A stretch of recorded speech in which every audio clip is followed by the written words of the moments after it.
बसची समोरासमोर धडक, 30 ते 40 विद्यार्थ्यांसह प्रवासी जखमी, भीषण व्हिडिओ समोर। पावसाळा आणि अपघात जणू एकत्रच येतात, त्यामुळे पावसाळ्यात अपघाताचं प्रमाण वाढलेलं पाहायला मिळतं। जालना आणि रत्नागिरीतून समोर आलेल्या बातम्या हेही तेच दाखवतात, कारण अपघात साधेसुधे नसून एसटी महामंडळाच्या बसचे अपघात झालेले आहेत। जालना जिल्ह्यातील अंबड तालुक्यातून आज सकाळी एक अत्यंत भीषण आणि काळजाचा थरकाप उडवणारी घटना समोर आली आहे। अंबड तालुक्यातील शहापूर गावाजवळील नदी पुलावर 2 प्रवासी बसेसची समोरासमोर जोरदार धडक झाली असून या भीषण अपघातात 30 ते 40 शालेय विद्यार्थ्यांसह अनेक प्रवासी गंभीररित्या जखमी झाले। शनिवारच्या सकाळच्या सत्रात झालेल्या भीषण अपघातामुळे संपूर्ण जालना जिल्हा आणि विशेषतः अंबड तालुका हादरून गेलाय।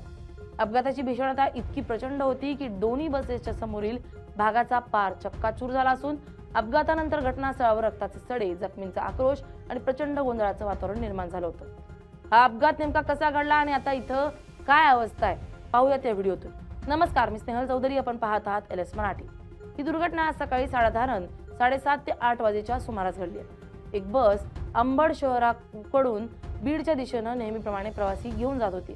दुसरी बस ग्रामीण भागातून शालेय विद्यार्थ्यांना आणि काही प्रवाशांना घेऊन अंबड शहराच्या दिशेनं जात होती। दोन्ही बसेस जेव्हा शहापूर गावाजवळ असलेल्या अरुंद नदी पुलावर पोहोचल्या तेव्हा हा अपघात घडला। पुलावरील अरुंद रस्ता आणि चालकांचा बसेसवरील ताबा सुटल्यानं दोन्ही गाड्या एकमेकांवर अत्यंत वेगानं आदळल्या। हा अपघात इतका भयानक होता की त्याचा मोठा आवाज दूरवरच्या शेतात काम करणाऱ्या शेतकऱ्यांना आणि ग्रामस्थांना ऐकू गेला। अपघाताचा आवाज ऐकता शहापूर गावातील स्थानिक नागरिकांनी आणि पुलाच्या आसपास असलेल्या लोकांनी तात्काळ घटनास्थळाकडे धाव घेतली। पुलावर पोहोचताच नागरिकांना अत्यंत विदारक दृश्य पाहायला मिळालं।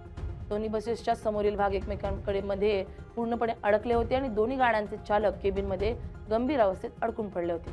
बसच्या आतमध्ये बसलेले शालेय विद्यार्थी, महिला आणि ज्येष्ठ नागरिक रक्ताच्या थारोळ्यात पडले होते, तर काही जण मदतीसाठी जीवाच्या आकांताने ओरडत होते। स्थानिक नागरिकांनी कोणत्याही शासकीय मदतीची वाट न पाहता तात्काळ स्वतःहून बचाव कार्य सुरू केलं।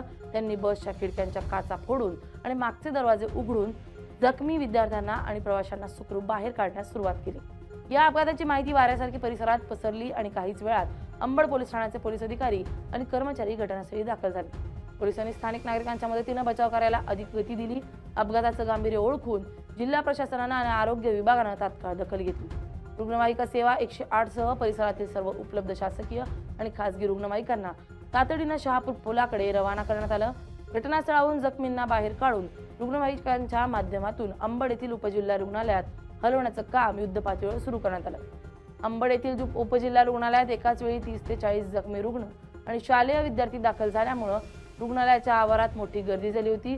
रुग्णालयातील वैद्यकीय अधिकारी, परिचारिका आणि इतर कर्मचाऱ्यांनी तात्काळ आपत्कालीन कक्ष कार्यान्वित करून जखमींवर उपचार सुरू केले।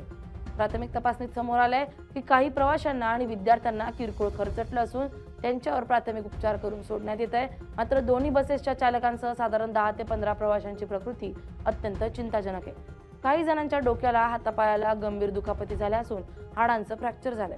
ज्या जखमींची प्रकृती अधिक खालावली आहे त्यांना प्राथमिक उपचारानंतर पुढील उच्च उपचारासाठी जालना येथील जिल्हा शासकीय रुग्णालयात किंवा छत्रपती संभाजीनगर येथील घाटी रुग्णालयात हलवण्याची तयारी प्रशासनाकडून केली जाते। या अपघातामध्ये जखमी झालेल्यांपैकी शालेय विद्यार्थ्यांची संख्या मोठी असल्यामुळे पालकांमध्ये प्रचंड चिंतेचं आणि भीतीचं वातावरण पसरले। अपघाताची बातमी समजता शेकडो पालकांनी अंबड उपजिल्हा रुग्णालयाकडे आणि शहापूर येथील अपघात स्थळाकडे धाव घेतली, ज्यामुळे रुग्णालयाच्या परिसरात पालकांचा मोठा आक्रोश पाहायला मिळाला।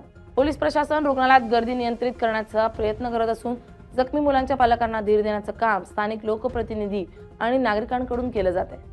शहापूर येथील नदी पुलावर हा अपघात झाल्यामुळे अंबड बीड या मुख्य राज्यमार्गावरील दोन्ही बाजूंची वाहतूक पूर्णपणे ठप्प झाली आहे। पुलाच्या दोन्ही बाजूंना वाहनांच्या लांबच लांब रांगा लागल्यात।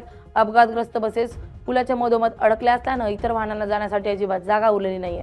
पोलिसांनी क्रेन पाचारण केली असून अपघातग्रस्त बसेस रस्त्यावरून बाजूला करण्याचं काम वेगानं सुरू आहे। जोपर्यंत या गाड्या बाजूला केल्या जात नाही तोपर्यंत वाहतूक पूर्ववत होणं कठीण असल्यानं पोलिसांनी या मार्गावरील वाहतूक इतर पर्यायी मार्गाने वळवण्यास सुरुवात केली आहे। प्रशासनाच्या वतीनं सांगण्यात आलंय की सध्याचं मुख्य उद्दिष्ट हे सर्व जखमींना सर्वोत्तम आणि वेळेत वैद्यकीय उपचार मिळवून देणं हाच आहे। पोलीस या अपघाताचा सविस्तर पंचनामा करत असून दोन्ही चालकांपैकी कोणाची चूक होती, पुलावरील रस्ता खराब होता की बसेसचा वेग जास्त होता, या सर्व बाबींचा तपास पोलीस करत आहेत। या भीषण दुर्घटनेमुळे संपूर्ण मराठवाड्यात खळबळ उडाली असून अरुंद पूल आणि गतिरोधकांचा अभाव यावर आता स्थानिक नागरिकांमधून संतप्त प्रतिक्रिया उमटतात। कालच रत्नागिरी तालुक्यातून मिरजोळे उक्षी मार्गावरील शीळ गावाजवळील 2 एसटी बसेसची समोरासमोर जोरदार धडक होऊन भीषण अपघात झाला। दांडे आडम येथून रत्नागिरीकडे जाणाऱ्या बसचे ब्रेक अचानक निकामी झाल्याचं चालकाचं वाहनावरून नियंत्रण सुटलं आणि ती समोरून येणाऱ्या दुसऱ्या एसटी बसला धडकली। या अपघाताची तीव्रता इतकी भीषण होती की दोन्ही बसेसच्या समोरील भागाचे मोठे नुकसान झालं। या दुर्घटनेत पटवर्धन हायस्कूल आणि महाविद्यालयातील 11 ते 15 विद्यार्थी तसेच बस चालक जखमी झाले। अपघातानंतर बसमधील विद्यार्थ्यांनी एकच आक्रोश केल्यामुळे स्थानिक ग्रामस्थांनी तातडीने मदतीसाठी घटनास्थळी धाव घेतली। त्यांनी अत्यंत धाडसाने सर्व विद्यार्थ्यांना खिडक्या आणि दरवाजांमधून सुखरूप बाहेर काढलं आणि उपचारासाठी तातडीने रत्नागिरी जिल्हा शासकीय रुग्णालयात दाखल केलं। सुदैवाने या मोठ्या अपघातात कोणतीही जीवितहानी झाली नाही आणि सर्व जखमी विद्यार्थ्यांची प्रकृती सध्या स्थिर आहे। मात्र या दोन्ही घटनांमधून तरी एसटी महामंडळ काही धडा घेत आहे का किंवा खबरदारी घेणार का हे पाहणं महत्त्वाचं ठरणार आहे। Bureau report LS Marathi.